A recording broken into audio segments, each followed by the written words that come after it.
बिस्मिल्लाहिर्रहमानिर्रहीम अस्सलाम वालेकुम एवरीवन। आज हमारा जो केमिस्ट्री फर्स्ट ईयर में हम टॉपिक पढ़ेंगे वो होगा structure of diamond.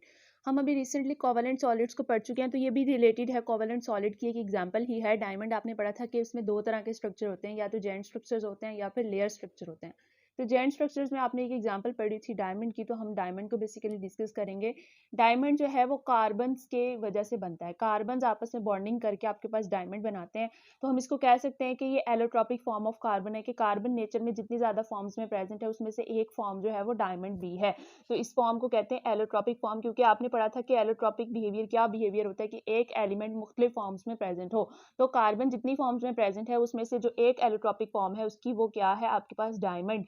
Diamond basically overall अगर स्ट्रक्चर देखें तो ये क्यूबिक शेप का होता है, क्यूबिक शेप का। लेकिन अगर इनर देखें तो इसका स्ट्रक्चर थोड़ा सा जो है वो डिफरेंट होता है, टेट्राहेड्रल सा होता है। तो एलोट्रॉपिक फॉर्म ऑफ कार्बन है आपके पास डायमंड, कार्बन से मिलकर बना हुआ है, ठीक है। इसमें बेसिकली होता है क्या है कि आपके पास एक जो कार्बन है, कार्बन आपके पास चार बॉन्डिंग्स कर सकता है, चार बॉन्ड्स बना सकता है, ठीक है। अब क्यों बना सकता है ये भी बाद में आपको बताऊंगी। उसको बताने से पहले हम लोग ये देख लिया कि ये कैसा होता है। कार्बन है आपका, तो ये चार कार्बन के साथ आगे फर्दर बॉन्ड बना सकता है। क्यों, इसको पढ़ने के लिए आपके पास क्या है कि आपके पास कार्बन के अंदर होते हैं 6 इलेक्ट्रॉन। 6 इलेक्ट्रॉन होते हैं, इसके लिए एक होता है 1s2। आपको ये भी शेल्स का नहीं पता होगा, ये आपने आगे जाके पढ़नी है, हाइब्रिडाइजेशन वाला चैप्टर जो होगा ना एटॉमिक लेवल वाला, उसके अंदर पढ़नी है। तो वैसे आपको बता देती हूँ कि इसमें 6 इलेक्ट्रॉन्स होते हैं। तो आपके पास ये न्यूक्लियस है, न्यूक्लियस के बाहर जो पहली शेल होती है ना, उसमें 2 इलेक्ट्रॉन्स का मतलब है कि ये जो पहली शेल है, पहली शेल के अंदर सिर्फ एक ही सब शेल होता है एस, और एस के अंदर सिर्फ 2 इलेक्ट्रॉन्स हो सकते हैं, इसलिए पहली शेल में एस ही है, और एस में कितने इलेक्ट्रॉन्स हो सकते हैं, 2। तो मैंने लगा दिया पहली शेल एस, और उसके अंदर कितने इलेक्ट्रॉन हो सकते हैं, 2। अब दूसरी शेल वो होगी 2s2। ये हम इलेक्ट्रॉनिक कॉन्फ़िगरेशन भी करेंगे तो आपको ये समझ आ जाएगी। अब जो दूसरी शेल है उसमें आपने पढ़ा था कि 8 इलेक्ट्रॉन्स हो सकते हैं। 8 इलेक्ट्रॉन्स कैसे हो सकते हैं, उसमें दो सब शेल्स होती हैं, एस और पी। एस में आपको पता है कि 2 ही इलेक्ट्रॉन्स हो सकते हैं, 2। तो पी में कितने हो सकते हैं, 6।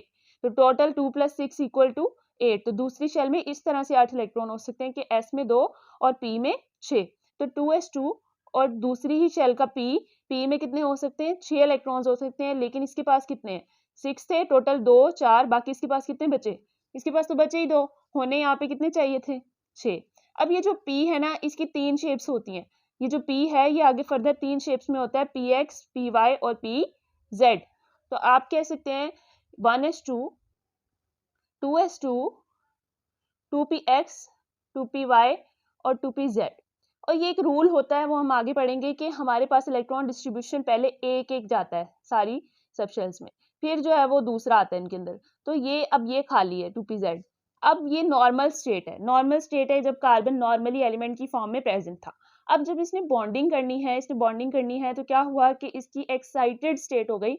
जब एक्साइटेड स्टेट होती है ना, तो क्या होता है कि ये जो एस वाला इलेक्ट्रॉन है, ये 2 इलेक्ट्रॉन्स है, तो इसका भी एक इलेक्ट्रॉन किसके पास चला जाता है, 2pz के पास चला जाता है। 1s2 हो गया, इसको नहीं छेड़ना, ये इनर शेल है, हमने बाहर वाली शेल को डिस्कस कर रहे हैं। वैलेंस शेल कहते हैं बाहर वाली शेल को।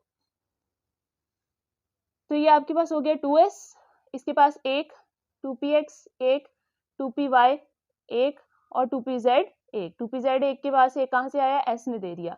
अब आपके पास इसके पास भी एक है, इसके पास भी, इसके पास भी और इसके पास भी। तो इसका मतलब है कि इन चारों के पास एक एक इलेक्ट्रॉन कम है। तो ये चारों क्या करेंगे कि किसी और एटम के साथ बॉन्डिंग करेंगे अपने इलेक्ट्रॉन को पूरा करने के लिए, कोवेलेंट बॉन्डिंग करेंगे, मतलब एक इलेक्ट्रॉन किसी का शेयर कर लेंगे अपने साथ।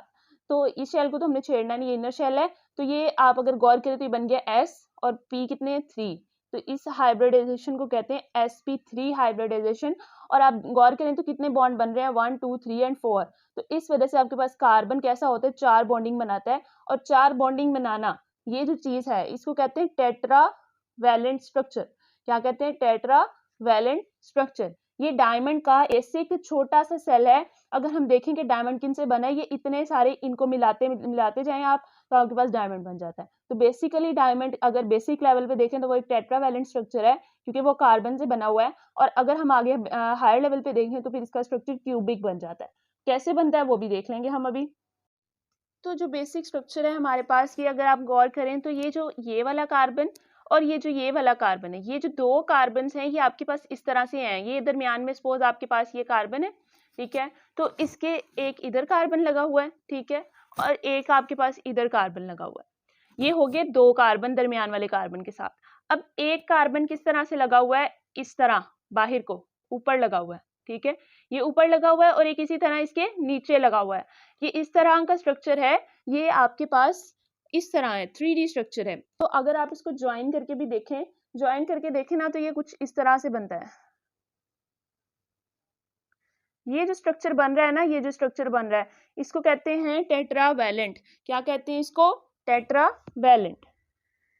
स्ट्रक्चर के अंदर आपके पास जो 2 कार्बन एटम्स हैं, 2 कार्बन एटम्स ये वाले ले लें, ये वाले ले लें, ये वाले ले लें, कार्बन एटम्स के दरमियान का जो डिस्टेंस फाइंड किया गया है वो उनके पास निकला है 154 picometre. P for picometre between 2 carbon atoms. कोई भी हो सकते हैं, ये वाले, ये वाले, ये वाले, ये वाले। अब ये मत समझिएगा कि ये इनके करीब है, मैंने बताया कि ये बिल्कुल पीछे है, सारों का डिस्टेंस सेम है। अब आपके पास बेसिकली पीको क्या होता है, अगर आपने फिजिक्स में वो सारे पढ़े हो एक्सा बीटा वगैरह वाले यूनिट्स, तो ये पीको जो होता है ये होता है 10⁻⁻12 मीटर के बराबर, ठीक है, 10⁻⁻12 के बराबर होता है। अब नेक्स्ट हम देख लेते हैं कि हमारे पास अब ये टेट्राहेड्रल स्ट्रक्चर है, तो इसके अंदर हमने पढ़ लिया बॉन्ड डिस्टेंस। अगर हम बॉन्ड एंगल की बात करें कि आपके पास यहाँ से एंगल क्या है, तो आपके पास जो एंगल निकलता है वो निकलता है 109.5 एंगल जो है वो इसके दरमियान मौजूद है। अब ये जो आपके पास स्ट्रक्चर है, अब ये इसकी प्रॉपर्टी थी, आपने पढ़ लिया कि इसमें हाइब्रिडाइजेशन कौन सी होती है, आपने पढ़ा sp3 होगी, फिर आपने पढ़ा कि इनके अंदर बॉन्ड एंगल कैसा होगा, 109.5 होगा, उसके बाद आपने पढ़ा इनमें बॉन्ड डिस्टेंस कैसा होगा, 154 पिकोमीटर होगा। उसके बाद आपने इसकी ज्योमेट्री पढ़नी है। ज्योमेट्री में आपको मैंने बताया, उसके बाद अब आपने ज्योमेट्री देखनी है। ज्योमेट्री मैंने आपको बताया कि अगर सिंगली बात करें तो ये टेट्रावैलेंट है। अब अगर आप इसकी ज्योमेट्री की बात करें तो वैसे तो ये टेट्रावैलेंट है इस तरह से, लेकिन क्योंकि डायमंड की बात हो रही है तो डायमंड जो है वो ऐसे बहुत सारे यूनिट्स को मिलाने से बनता है। जैसे ये देखें, आपके पास ये है एक कार्बन इसी तरह से 4 वाला, जिसके 2 आपके पास जो कार्बन है वो प्लेन में है, एक प्लेन से बाहर सामने की तरफ और एक प्लेन के पीछे है, ठीक है। तो ये है आगे फर्दर इसके साथ इस तरह से लगे हुए हैं, ठीक है। सेम ये भी 4, ये वाला भी इसी तरह से 4, ठीक है। आपने रैंडमली ये ड्रॉ कर लेने, ये कोई इतना मुश्किल काम नहीं है, जितने आप ड्रॉ कर सकते हैं इसको ड्रॉ कर लें इसी तरह से, ठीक है।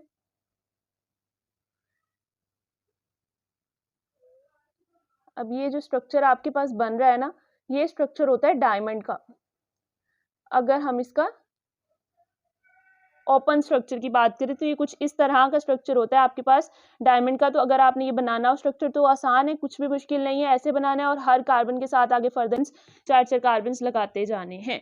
ये आपके पास है एक स्ट्रक्चर। इस स्ट्रक्चर को बेसिकली आपने पढ़ा कि ये बहुत सारे आपके पास बॉन्डिंग बनाकर एक बड़ा सारा स्ट्रक्चर बना है। तो इस स्ट्रक्चर को आप क्या कहते हैं? मैक्रो स्ट्रक्चर कहते हैं। आप इसको मैक्रो मॉलिक्यूल कहते हैं। तो आपके पास जो डायमंड होता है वो एक मैक्रो मॉलिक्यूल होता है कि बहुत सारे मॉलिक्यूल्स को मिलाने पर वो बना हुआ है। कि उसका पूरा यूनिट सेल कैसा दिखता है, उसका जो है वो पूरा ओवरऑल स्ट्रक्चर कैसा दिखता है। स्ट्रक्चर को हम देख लेते हैं। ओवरऑल स्ट्रक्चर में ये होता है कि आपके पास ये देखें, जैसे आप क्यूब अब तक बना रहे थे वैसे आपने क्यूब बनाना है, ठीक है। ये NaCl से भी सिंपल स्ट्रक्चर है, ठीक है। मेरा क्यूब थोड़ा टेढ़ा हो गया। आपने ये क्यूब बना लिया। क्यूब बनाने के बाद आपने क्या करना है कि जैसे आपने क्या किया था उनमें तो आपने बाकायदा आगे भी काम किया था। इसमें सिंपल आपने ना सेंटर पे जो है, जहां जहां पे सेंटर है, ये इस चारों साइड्स का सेंटर, ये दरमियान वाले का सेंटर और ये पीछे वाले का सेंटर हो गया। और इनको रैंडमली जो है वो आपने मिला देना है।